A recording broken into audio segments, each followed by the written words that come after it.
Assalamualaikum warahmatullahi wabarakatuh. Saya Devira Fitriani Hadiati dari kelas 2B. Saya akan mereview kembali pembahasan materi pertemuan pertama hukum pidana yang disampaikan oleh Ibu Profesor Dr. Haji Heni Nuraini SHMH beserta asistennya Bapak Dr. M. Rendi Arid Hayandi SHMH.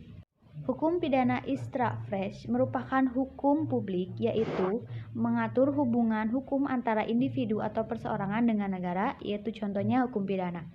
Hukum pidana dibagi dalam hukum pidana material dan hukum pidana formil.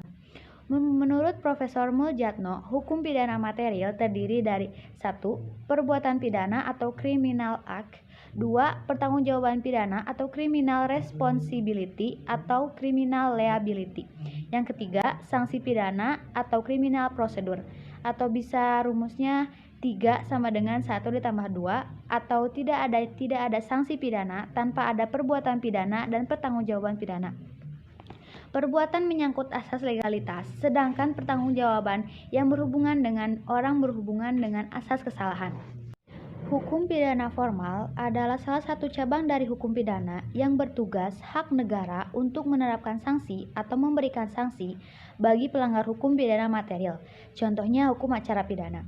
Sedangkan hukum pidana material yaitu bagian hukum pidana berisi larangan dan keseharusan bagi yang melanggar diberi sanksi.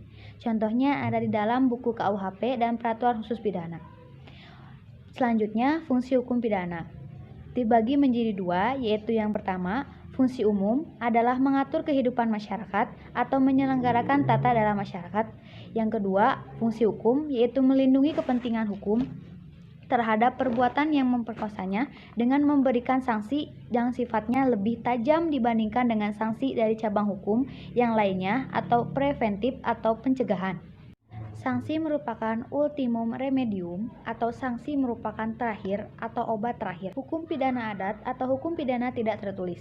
Pada masa kolonial, dasar hukum pidana adat adalah pasal 131 IS Junto Algemeen Bepalingen van Wetgeving atau AB, dan dewasa ini didasarkan pada Undang-Undang Nomor 1 Darurat tahun 1951 Pasal 5 Ayat 3 Sub B tentang golongan penduduk, yang pertama Eropa atau dipersamakan, yang kedua Timur Asing atau dipersamakan, dan yang terakhir pribumi.